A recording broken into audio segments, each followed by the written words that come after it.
This program that we're going to go over tonight is relatively new. And I'll tell you, Billy Graham just finished a book called Nearing Home. And my radio show's on WQME. One of the churches in Indianapolis heard me talk and asked if I would come and teach a Sunday school class on something that Billy Graham wrote, which I thought was really odd. But there was a quotation in this book, and it was very, very good. And what Billy said is that his whole life, people had taught him how to die. And speaking from the internal part. But nobody had taught him how to grow old. And that correlates so much with my life and the 27 years that I've been teaching people about retirement. Everybody talks about retirement. We all save and sacrifice and work. We talk about it, but when we get there, nobody really knows how to do it. How do you get the money out? How long is it going to last? What do you need to think about? So when I built the firm with Don Hodson back in 1997, we recognized the real problem was that people don't understand how their money coordinates with taxes, and that you're really in a very few set of circumstances when it comes to money. In my industry, I don't care if you work for the post office and have the TSP, or if you work for a company and have a 401k, or a teacher and have a 403b. My financial industry tends to send you statements. And you look at the statements and you see the value of what you have. And I don't care if you're 18, 50, or 75, we're taught to look at them like they mean something. And what I want to do is kind of break that down a little bit and give you an idea of what you really need to pay attention to. So on this sheet, remember I've done a radio show for probably 20 years combined between WHBU and WQME. If you guys don't have one, I can handle that. Does everybody have one other than this table? On the sheet, you will see some light blue prints. I could stand up here and talk for a bunch of hours, but these are the three things that I've committed to cover the most in this class tonight. And so that's what we're going to spend the majority of our time on and make sure that you've got covered. So in the very beginning, let's start with the three phases of finance. It's what I call a financial journey. And it's very, very similar. I take care of some airline pilots. When I go to Indianapolis and I get on an airplane, to me it's the same plane. It's the same crew. The plane goes up, they bring me coffee, the plane lands. I wind up at a new safe place, hopefully safe, but I wind up at a new location, but nothing has changed. To me, it's all the same thing. It's kind of how most people feel about their statements when they arrive. Right? It's the same situation. You just have more at the end than what you did when you started. Really, if you talk to the flight crew, what the pilot does and what the crew does when they're boarding the plane is dramatically different than what they do when they're at 30,000 feet. And that's dramatically different than what they do when they go to land the plane. What I have found in life is that some of us understand the concept of accumulation. That's putting the money in. Some of us understand the conversation of preservation. That's flying at 30,000 feet, if you will. But very few people understand the math that's based on distribution. It's what I call landing the plane. How do you get it out?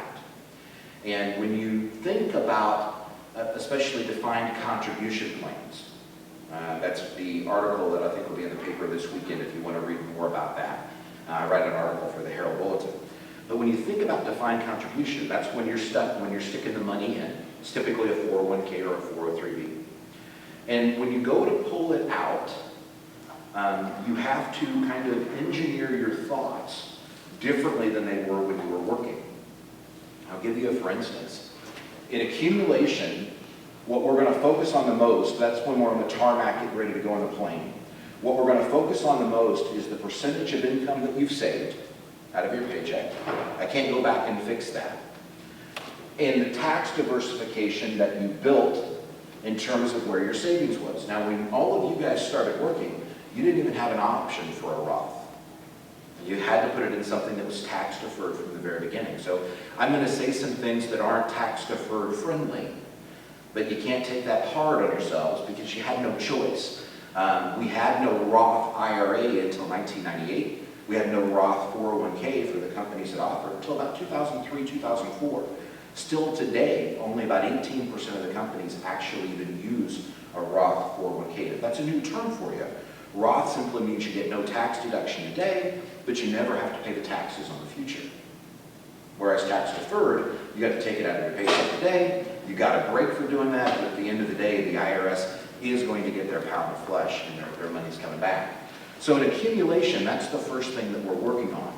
In preservation at 30,000 feet, this is the only time average return ever matters. It's the only time. And because people aren't real good with math, they don't get that. When you were working and you were putting money in and you already had built up a big nest egg, as long as you had a discipline in your savings plan, as long as you were there in the beginning and there in the middle and there in the end, average return is king. That's all that matters. It doesn't matter that a market may look like that as long as it was higher at the end than it was in the beginning. When we look historically at equities, going all the way back to 1938, there's only been 4 years where over a 10-year period of time you didn't have a positive return on equities. And so people don't worry about the volatility. It doesn't matter. When you go to land the plane, on the other hand, the distribution phase, the two things that matter most in this phase are the average percentage you pay in taxes per dollar you pull out. There's nothing that will separate you from your retirement like the IRS. How apropos the day after April 15th. But the second one is the volatility. It's volatility. And people really don't understand what that means. Volatility is this market moving up and down, right, in your portfolio. It could be bonds. It can be stocks. Right now we're having a huge variance on both sides. So let me just demonstrate for you the challenge of this when people go to think about it. When I show my engineers from GM or Caterpillar this, I will give them the example. You've saved and accumulated $100,000. You have an average rate of return of 9%. And you need an income of $7,000 per year. And I will look at them and ask them, how much money do you have 20 years from now? And they all do what most of your minds are doing right now. 9% of 100,000 is $9,000. 9,000 minus 7,000 leaves me $2,000 left over. I have $100,000 here, and if that's the average return, 20 years later, I've got to have somewhere around $130,000 left. Remember, I teach at Purdue, so I'm used to engineers. Our human mind, I don't care if it's me, my CFA on our team, or you, the human mind acknowledges that volatility exists, but we don't know how to put it into the math. As a result, I will give you, you don't have enough data to solve the question. You have to know the amount of volatility during distribution, not the average rate of return. In this example, it happened to be between 1985 and 2005. You actually ran out of money in year 17. You had an average rate of return of 9%, only took out 7%, and ran out of money in year 17. Because in volatility, when a market goes down and you take money out here, that amount of money doesn't have the ability to grow back up.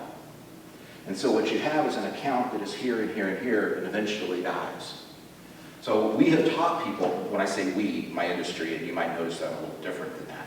But when we talk about our industry, we have taught people that the lower your average return that you presume, the better chance you have of success.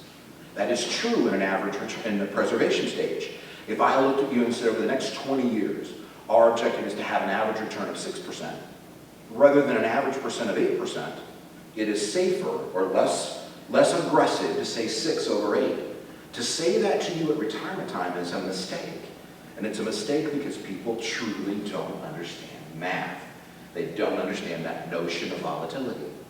So my first job when I help people figure out what they can retire, I can't take you back in time. I can't replace the percentage of income that you should have saved. But many times I help people at the end of their retirement still create Roth contributions and Roth conversions. It does make sense for people. But the two things that I have to help you understand the most to help you successfully land your plane at distribution, that's where you're heading, is the average dollar that you pay on your taxes per dollar. So when you take money out, how much do you pay? And then the second one is how are we going to control volatility and make sure that you have enough money to be able to maintain your standard of living. Does that make sense? Now, I don't want to preach tonight. That's not my intent. I do it every now and then, but that's not tonight. What I will tell you is that you're all unique. You're all unique. When I talk academically at Purdue, I have to talk about large numbers. When I was trained as a certified financial planner, we studied large numbers. You have a pension from the U.S. Postal Office. It's based on the law of large numbers. It's not based on you. Now, if I asked you folks if you thought you were average, everybody in this room would probably say yes. The reality is there are 6 of you here to hear somebody who gets paid a lot of money to talk about retirement. You're not average. You're not average. You weren't at a bar last night until 3 o'clock in the morning. You did save and accumulate money, or you would not be here. We are not average. And yet when we write this stuff for retirement, it is very much aimed around average. If you go on the internet anywhere and you search in how much money do you need for retirement, it's going to give you this nonsense about a wage replacement ratio. It's going to tell you that you need about 70% of what you made to retire. That comes directly out of New York City and Pennsylvania, where Wharton is, where we do the academic studies. The average Hoosier buys their first home at 25. The average person in New York never owns one. So when somebody retires in Manhattan, the people that we study, they move to some place that is cheaper, and they can indeed live on about 70% of their income. What you guys need for retirement is how much you spend, not how much you make. I have a few CPA clients that literally live on 6 weeks of their paycheck a year. They don't spend a lot of money. They don't need to replace what they made going to practice. They need to replace what they spent over what they spent and what they made in those 6 weeks. Does that make sense? That's where it's got to come from. It's not replacement of income. It's replacement of your standard of living. So as we adjust that and we think about it, we're going to focus on our average dollar, what the taxation is, and we're going to focus on the volatility to be able to get it out. Those two things will help you land your plane in a very safe fashion. Now, I'm going to give you an illustration of what I mean about the taxes. And I'm going to talk about a dear friend of mine, still a client, love him dearly, showed up in 2002. And in his case, he had $1 million of money that he had saved that was after tax. He had $800,000 that was inside of tax-deferred plans between he and his wife. He had $1.8 million, and he looked at me in 2002 and he said, Joe, I need about $8,500 a month. Can I make it? And I looked at my new friend and I said, absolutely, we can go ahead and do it. And what we're going to do is we're going to take a little bit of money out of here and we're going to take a little bit of money out of here. So we're going to force some taxation today. We're going to pay a little taxes today. And we're going to use some money that's after tax. And he looked at me and what do you think he said? He said, Joe, I hate the IRS. I said, Bill, I'm with you. Right? I'm with you. And he said, I worked hard to already pay taxes on this $1 million. And I'm not going to pay taxes on this $800,000 until I have to. So it's 2013 when this happened. 11 years goes by. Bill walks in and he says, Joe, I need my $8,500.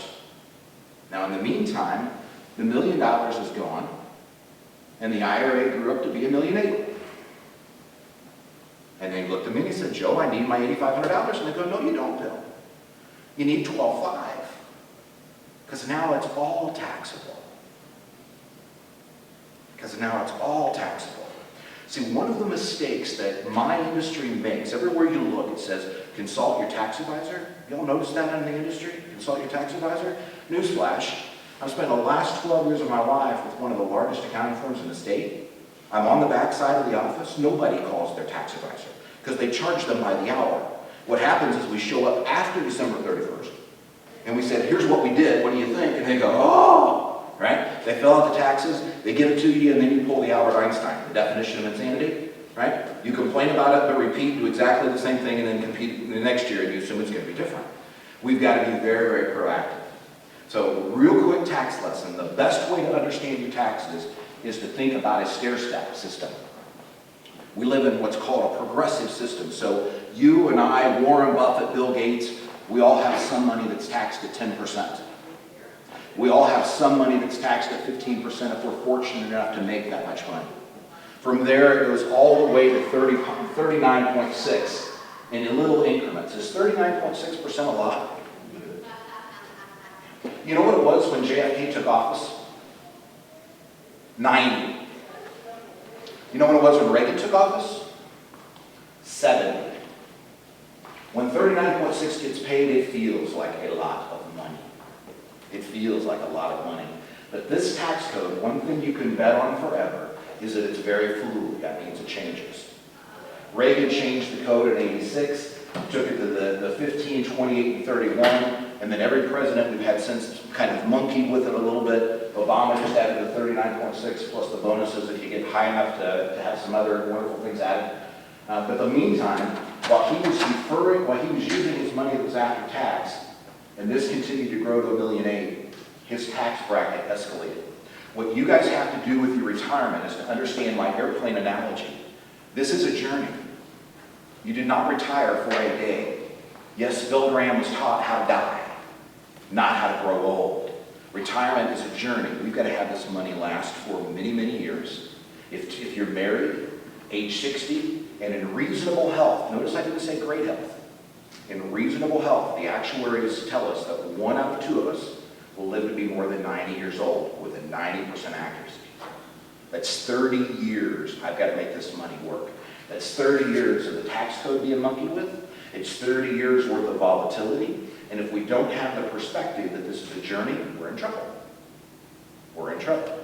So what we do is we make sure that we have the money taken to cover those first 2 brackets from the tax deferred side. I know it's painful. I know it's painful. But you use these lower brackets with the tax deferred side. When your money escalates so that your income requirement would put you in the 25% bracket, you begin to subsidize it with money that's already taxed. So you're taking it out of both sides. That's how the distribution strategy has to work. Now on my card that I gave you, I probably referenced mailbox checks. I don't remember if I put it on there or not, but you've got 2 sets of income typically. Social Security, a part-time job, pensions that may come from someplace, those are called mailbox checks. That money's going to come in regardless of what you do. You can't control it. Be happy, right? Be happy. Mama tells me to be happy if you have to pay taxes. She doesn't understand it, but the point is those mailbox checks come in. And whatever bracket they drive you to, you're stuck in. You can't get any lower than that. But from there, we have to manage very, very, very carefully, very, very specifically going forward to make sure that we have the right amount of money. And we don't want to crash our plane. Because at the end of the day, Bill looked at me with $1.8 million and he goes, Joe, I'm not a dumb man. You can't give me $14,000 a month for the next 30 years. No. You know, good friend, pays me a lot of money, but because he hated taxes and didn't understand distribution, he crashed his own plane. And remember, he's a client of a big CPA firm. Right? The CPA was there right along with him. Right? So you've got to put all of this together to understand how it works. But that's your focus, is your average return and volatility. So if you've been taking care of money yourself, I'm not advocating that by definition, by any stretch of the imagination, but I want you to understand there's 4 things that you've got to pay attention to over the next 30 years. As a fiduciary, we don't sell things. My job is to make the best decision for you with your money if I were in the same situation. So I'm going to teach you the 4 things that I have to pay attention to, because if you're doing it on your own, that's what you're paying attention to, or should be. The first one is risk and volatility.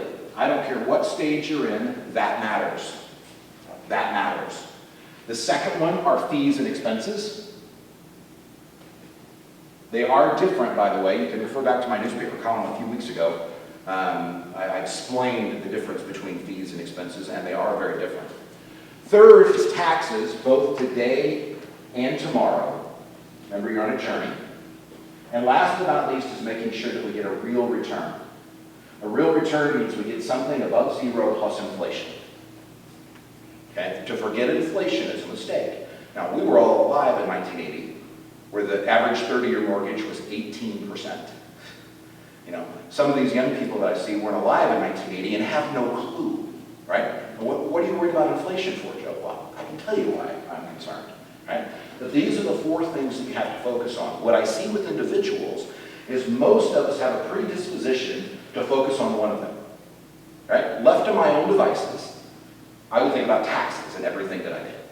Right? My CFA would focus on risk and volatility on everything that it did. Okay? A lot of my engineers, their one passion in life is to keep fees and expenses as low as they can.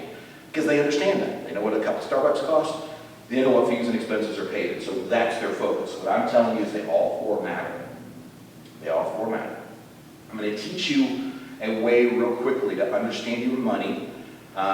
You probably all have it because you're not average. That's why you're here. But I want to make sure that you do. Okay? So I normally have a piece of candy with me. I don't have one tonight. I apologize. But that candy normally has a wrapper. Now, in your TSP, in your 401ks, most of us have three different types of candy. There's stocks, bonds, and cash. Those are really the only three pieces of current candy that most of us can invest in. There's a few other things, but that's it. The candy that you pick, if you're the fiduciary, the candy that you pick controls the amount of risk and volatility that you take. It also controls the amount of real return that you get. So if you happen to put all of your money in stocks, historically, you don't have to worry about inflation at all, but you're going to get killed by risk and volatility. If you put it all in cash, you don't have to worry about any risk and volatility, but they're going to eat your lunch at the bank at 0%. And believe me, interest rates aren't, I listen to my radio show, that I heard a commercial this morning that rates can't go any lower. Our 10-year U.S. Treasury, by the way, is 1.9% today. 1.9. That sounds low, doesn't it? Yeah. In Germany, it's 0.6. In France, it's 2. Right? We're not as low as we think we are when you look at it in our global world. Right? Anyhow, your job, if you're your own fiduciary, is to pick the right pieces of candy. Okay? My job for the clients that we serve is to pick the right piece of candy for where they need to be. Now, in our industry, we tend to have wrappers that we put around things. When you go to the restaurant, you pull up the candy, other than the lemon drop, which I love, but I hate the candy because everybody's had their fingers in it. Right? Other than the lemon drop, the candy has a wrapper. In our industry, those two wrappers tend to be mutual funds and exchange-traded funds. Okay? People like to refer to them as things. That is deadly. It's deadly. And I'll explain why. We were all alive during the tech wreck. You go back to 1998, the average American that owned a mutual fund had 11 of them. Because grandma said not to put all your eggs in one basket. Right? If I have the same piece of candy, you're in a library, so you go back and Google it. We called them the 5 horsemen. It was Microsoft, Cisco, Dell, Intel, and MCI. Remember Bernie Evers of MCI is in prison for everything they did wrong, right? We called them the 5 horsemen. And if you owned 11 mutual funds, thinking that you owned 11 different things, and you had the same piece of candy in all 11, were you diversified or just paying extra fees and expenses? Right? If you pay attention to my market today, what you will see is there's a lot of replication in those names that are performing over and over and over. And buying a bunch of mutual funds is not the answer. We need the transparency to be able to see what we have. Now, these, the wrappers, are nothing other than fees and expenses. That's it. I will tell you, you will have less fees and expenses if you use exchange-traded funds or the individual candy by itself than you ever will owning mutual funds. It's one of the things that I try to teach people to get around. The last but not least is this outside wrapper. And this is the one I wish I could get Dave Ramsey to understand. People will talk about Roths and IRAs and 401ks as if they're things. Right? People will all, what does your Roth pay? My Roth doesn't pay squat. My candy, on the other hand, my candy does. But my 401k, my Roth, my IRA, my 403b, my 457, those are all tax wrappers. They have nothing to do with the return that you get. Nothing. They're merely telling the IRS how you want your money taxed. So when you're thinking about your money and you've broken it into those four areas, realize the candy controls the return and the volatility, the wrappers, and if you've got less than $50,000, by the way, Using a mutual fund's okay. If you have more than $50,000, there is no reason in my mind that I can see in today's world to own a mutual fund. We can talk about that another time. But those are your wrappers that hold things together. This is your tax wrapper that simply says how stuff is taxed. Remember, if you move stuff around in here and it stays inside of the tax wrapper, you pay no tax. You just have to do it correctly. Okay? So that's the candy part that we talked about. So income versus assets is the next part. This is where we have to spend our time. Amy, I promised you we'd be out of here by You've got until 4:30. hot date. I bet I don't make it, but you know, we'll keep going. So in 1980, I was a kid. I was born in 1966. 48 doesn't make me feel like a kid, but apparently I am in some worlds. So in 1980, I was not professionally employed managing money, but I was still playing with money, you might imagine. And if I were, here's what people would have told me in 1980. Joe, here's my $1 million. Don't lose it. Right? Trust me, that's what Joe, here's my $1 million. Don't lose it. And I'm a smart guy. So I would have gone and put it in CDs. It's actually a fib, but I would have. But the average CD rate in 1980 was 14%. So my $1 million in 1980 had a $140,000 a year income. Now technically, based on inflation, it actually lost money. Remember, real return matters. But boy, does it sound good to get 14%, fixed. Woohoo, right? In 1990, I was very much in the business, and I would have come back and I would have looked at you and I would have said, hey, I did the job. I started 2 weeks before the crash in 1987. I got your $1 million. I did my job, and everybody's happy. We all have pizza, everybody's happy. The problem is the CD rate had fallen to 5.5%, and your $140,000 income was now $55,000. In 2000, believe me, I was in the business. Believe me, people said, don't lose it. Right? CD rate had dropped to 5, and you're now down to $50,000. 35 years later, I presume you know, in 2015, the CD rate's about 1.4. Your $1 million is still safe and sound. I've done my job. But your income is now $14,000 a year, not $140,000. That's over 35 years. Now, what happens to us as individuals, and I'm there with you, what happens to you with individuals is we log on, we look at our account, we see how much we have, and we think that it means something because we're used to having that money from work. We're used to spending that money for cars or houses. So we equate it to what we can purchase today. The problem is retirement is a journey, not a today. It's a journey. It's a long time journey. And if you don't understand how to take that money and put it into a system, something very similar to this can erode your purchasing power or your life. Now, I believe because of QE and other things that we've done, something similar will happen the next 35 years, but in reverse. They're going to make you feel like you have more income, it's just not going to buy what it once did. Okay? So you've got to be able to pay attention to the game as you go. I'm not sure how many of you have a budget. I will be more than honest with you. When Barb and I got married, I always had more month than money. So doing a budget did nothing but make me feel bad. Right? I mean, somebody wasn't getting paid. Right? It's just a matter of who. I teach people when they come in, they say, you've heard of all, robbing the Peter to pay Paul. Forget that. Barb and I used all the apostles. I mean, I knew how to move money here, had to. It's how we had to stay alive. And today I don't have a budget, but I will make one. I will make one when I go to retire if that ever happens. Right? And here's why that is so very, very important.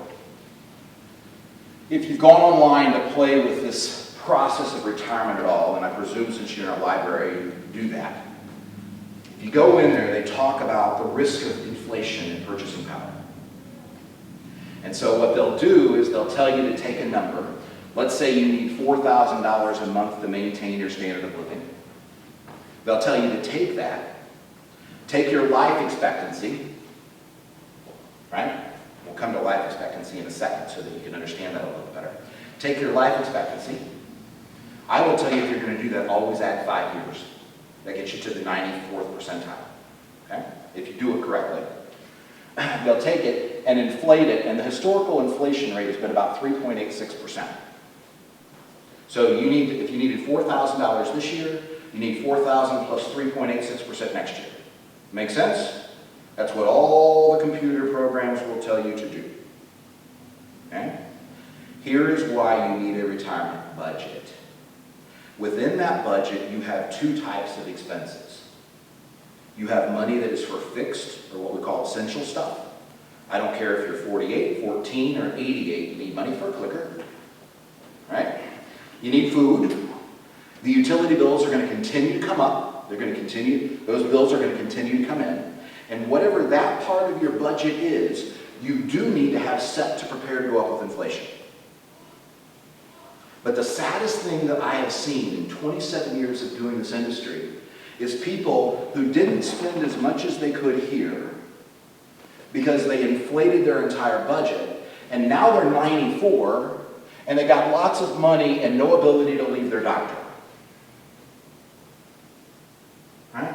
Now, at 94, you still need money for food, for electricity, for the clicker, for the TV. You still need that. But you don't need money to go visit the Grand Canyon at 94 because you ain't going. Right? Especially if you're married. One out of two either says, I'm not leaving the grandkids, or I can't leave the doctor, or I just don't have it in me to go anymore. It starts to go down at about 68. Don't mean it offensively. I've just done this a long time. Between 62 and 68, there's a good path. But at 68 on average, one of the two begin to change, and it starts to go down. So when you come in to my office, or if you're doing it on your own or wherever you're doing it, I'm going to force you to take that budget and divide it into two places. The fixed expenses need to go up with inflation. The social expenses, the fun stuff, I flatline. That lets you take more money today, but over time, the value or purchasing power will erode. Right? So if you only make it 10 years, God calls you home early. If you only make it 10 years, you got to enjoy life, and there wasn't a bunch of excess left over at the end. And if you made it 40 years, you're still okay, because you're not doing the things that you once were. Right? So let's talk about life expectancy, because it's probably the single most misunderstood part of retirement that's out there. Are people living longer? So you've learned now that there are trick questions, right? So actuarially, actuaries are people who study big numbers, right? Actuarially, we're living longer. Individually, not as much as you might think. So we went down to Key West for spring break. The girls went to Liberty Christian. And we went to spring break, and it was over Easter. And I go down there, and the church I go to doesn't have the pretty stained glass windows, and I missed them. So I picked the church based on the stained glass windows, right? We go into the church. My poor kids. I feel bad, you know, they're 23 and 18 now, so I kind of feel guilty. But anyhow, I'm looking at the church windows, and I said, kids, what do you notice? They go, Dad, we're in church. I go, kids, what do you see?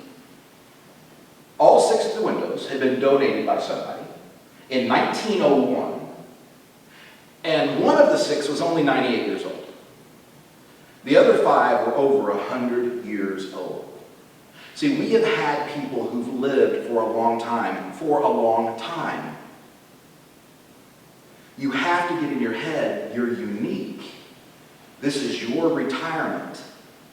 It's not based on the law of large numbers. One of the largest mistakes that most people make, it's funny, you hear financial people talk, and they'll tell you, the biggest decision most of you will make is when you bought your house. Hooey. The biggest decision most of you will make is when you take Social Security.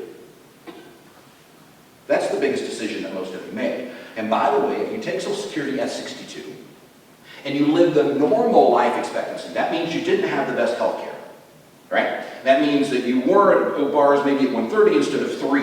That means you didn't do the right things, which is not most of you that are in this room, hence you're not average, right? If you live the normal life expectancy, your lifetime benefit is reduced by 70% from somebody who took it at age 70.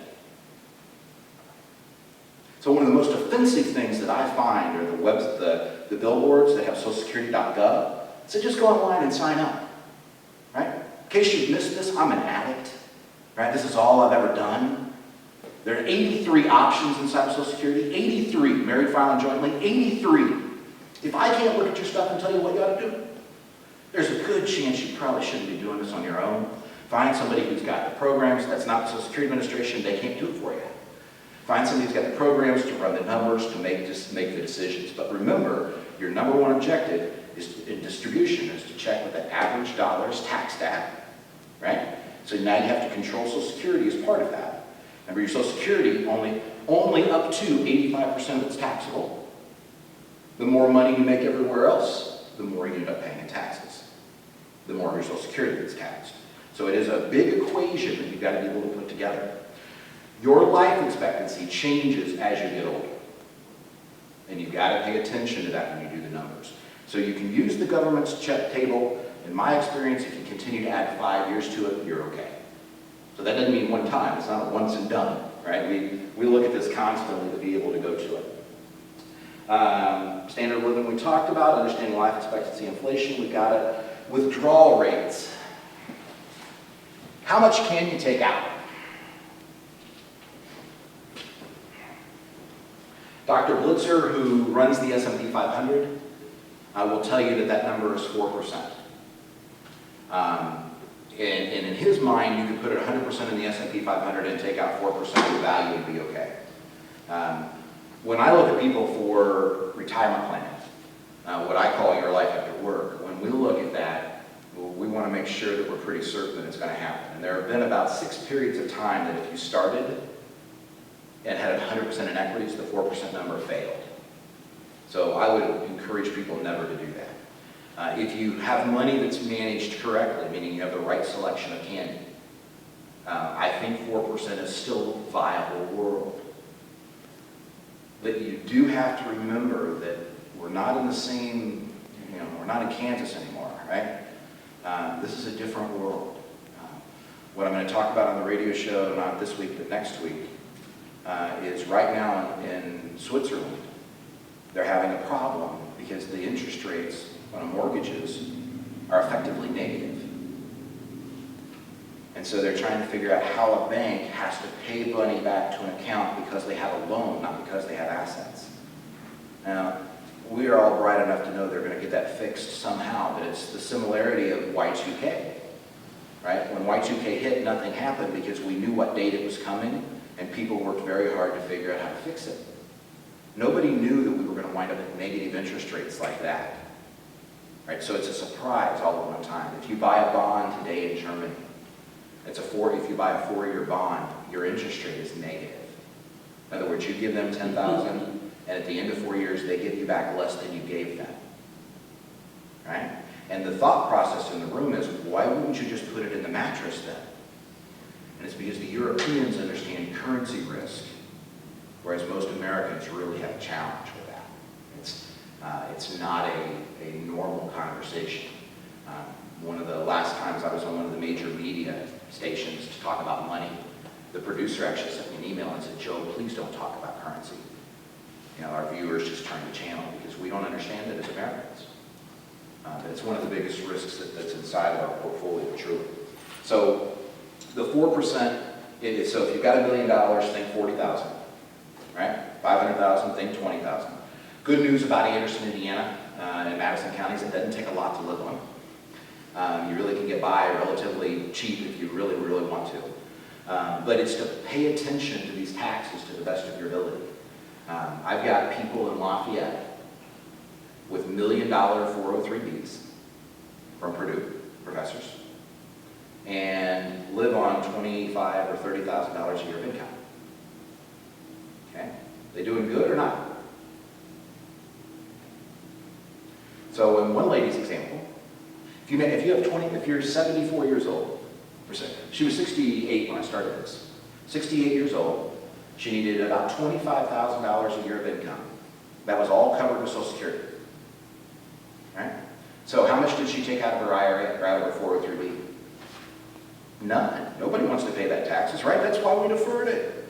Why would anybody take taxes out? So at $25,000, her effective tax rate was right here. She ended up paying like $600 to the state and nothing to the feds, right? And everybody thought it was just genius. Except she had 3 kids that had engineering degrees from Purdue that all made 6 figures, right? Who gets the $1 million when she dies? The 3 kids, right? The 3 kids. She should have been taking money out the whole time to maximize this bracket and perhaps even this one. But one of the mistakes that we make in this journey that we call retirement is not to understand how all of the money works together. And if you fail to recognize that your 1040 is a major component of how your retirement will be, then you're going to be like everybody else and just not real happy. It's a very, very frustrating world when it gets to there. So we want to maximize that bracket to the best that we can, not crash our return in any way, shape, or form. You know, John Wooden used to spend his first football or basketball practice teaching people to put on a sock. Yeah. There's a reason for that. If you miss the foundation, nothing else works. So where would you like me to head?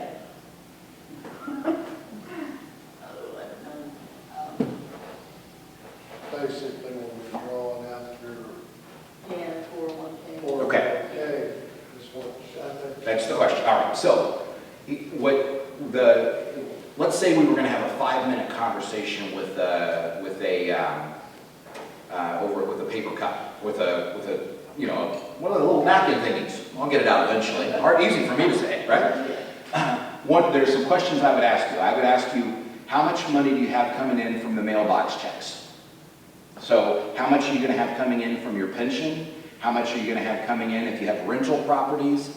How much money is going to come in whether we do anything different or not? Okay? And I'm going to ask you that about you and your spouse, right? Then I'm going to ask you with my head kind of cocked and go, now you haven't elected Social Security yet, right? Right? She's got, Yeah. Okay, so it happens. Has it been within the last 12 months? Okay, so once you've gone a year, it's done anymore. There's nothing we can do to go backwards. Your friends, if you're talking to them, remind them if they've done it within the last 12 months, they still have an out if they want to redo the math. But your Social Security now is part of this, I call it SOS, right? The Social Security is part of this mailbox check. It's going to continue to come in. I'm going to take that, and in my head, because I'm a geek and sick, I'm going to take that and figure out in my head what bracket you're forced into being already. So I'm going to start with that tax side of how this has to look. Remember, you've got some money that's going to be taxed at 10%. Married, filing jointly, it's somewhere around $39,000. That the first $39,000 you have come in is going to be taxed at about 10%. And don't get caught up in the numbers, just think about the concept. Okay? So if you look at me and you go, Joe, I really only need $2,500 a month. Right? That's all it takes for me to maintain my standard of living. God is good and Anderson's great, right? If that's really all that it takes, then we have an ability to keep you in this bracket until these nasty things called required minimum distributions take place. Right? Well, technically, just so we know it, because every now and then it does matter, technically required minimum distributions start the year after the year when you turn 70 and a half. But if you wait until that year, you have to take 2. So most people do it the year they take that they're 70 and a half. Okay? So you take your 401k, you take any of your tax deferred stuff up here, your 401k, any IRA you have, anything that doesn't say Roth on it, right? And whatever the value is, let's say you have $100,000 in this one and you have $100,000 in this one, you're going to have to take 2 required minimum distributions the year you turn 70 and a half, right? And that's about 3.45% right now at age 70 and a half that you would have to take. So if you haven't taken it, that's right. Or if your account's still at 100,000, right? It's funny the way people think. We get caught into this system of thought without thinking, right? I teach my kids at Purdue, you know, the little Intel box, you got to get out of the box. All right? One of the mistakes that we make in the world is that we think people that make a lot of money know a lot about money. Trust me, that is not necessarily the case. Right? I've got a lot of business owners that really don't understand this part, and I've got physicians that really don't understand this part. They made a lot of money. What was the top tax rate in 1980? 70%. Remember, 70%. And that's when all of this tax stuff was created, when the 401k essentially and all those were created. And so the doctors who made a lot of money in 1980 said this is a really good idea to tax defer, right? Who wants to pay taxes at 70%? Genius. I would have been right with them. What year did Reagan change the tax code? 86. 1986. I will argue that there are an awful lot of people who are tax deferring today that shouldn't be. That shouldn't be, right? One of you have a student, have somebody that loves you that's in college right now. That may be graduating out of my class. I always tell them somewhere you've got a gray-haired gentleman or a woman who loves you dearly. And they're going to look at you and say, when you graduate, the first thing you do is pay yourself first because nobody else will. You get out and you get in the 401k and you put money in it. And I look at them and I go, now hold on here. Right? Remember, only 18% of 401ks have a Roth. Right? So you always want to put money into the 401k up to the match. But why would they want to put any extra in tax deferred? Right? Above the match. Why would they want to defer more money when they're at the lowest tax bracket, hopefully, of their entire lives? Right? But we don't go back and think about it. Right? The whole world says tax deferral is good. Because today, in the snapshot, it feels good to defer. Right? You have more money in the account, you don't have to pay the IRS as much, cha-ching! You know, the problem is when you go to take it out, it's a whole nother story. Right? So, we figured out what our mailbox checks are. Right? We've looked at this, and what we want to do is to create a formula that says this is the optimal amount that you should be using now, right? And letting the rest grow. And the problem is, when you've got people like me, I'm not designed to lose money. I mean, it isn't perfect, but good Lord willing, we make more than what you're pulling out, which means the problem just continues to exacerbate. And the older you get, the higher this percentage that's required to withdraw goes. Okay? So you may, your guys' age, depending on who you may know somebody with $1 million or $2 million in a 401k. Right? There aren't a lot of them that are 85 that have $2 million in a 401k. Right? I've got a few of them that are 55 or 60, but not 85. And believe me, when you explain to an 85-year-old who doesn't need the money why they've got to pull $190,000 out of a 403b, right, that the IRS is going to take their pound of flesh on, make their Social Security more taxable, make their Medicare Part B more taxable, it's an ugly conversation. Now, $2 million may be a lot more than what you're used to talking about, but the same problem exists, right? People don't take this money out until they have to, because they don't like the IRS and they're afraid of running out, right? Especially when they feel like this is enough. And so my job, or whoever's doing this for you, is to help you walk through that journey so that you understand what's occurring. I call it my 70% rule. There are some things that we know for sure. Part of it's my experience, right? What I know for sure is that 70% of money in tax-deferred plans is not touched until people are forced to take it out. Right? It's the reverse. 70% of people sign up for their Social Security the day they can get it, right? Which they shouldn't. 70% of the people don't touch these until they have to, until the IRS forces them to do it. 70% of the money, in my experience, is put in when you're married filing jointly. Right? Mom and dad are working, mom and dad are putting in money that goes in married filing jointly. Right? 70% of the money comes out after somebody's passed away. And if you understand how taxes work, that means this goes from $39,000, because now you're filing singly, down to about $18,000 or $19,000 this year. When somebody died at working at General Motors and their pension, part of their pension would go away, how much of the 401k goes away? None. Oh no, whoever you leave it to your spouse, they get it all. Right? They get it all. But so the required minimum distributions have to come out and continue to accelerate that marginal tax bracket. So you really have to pay attention to that strategy over an extended period of time. The simplest part, and that's what we say, we make retirement simple. It's very, very complex. I just make it simple for other people. But what you have to know to be able to decide if you have enough money is, are my mailbox checks enough to support it?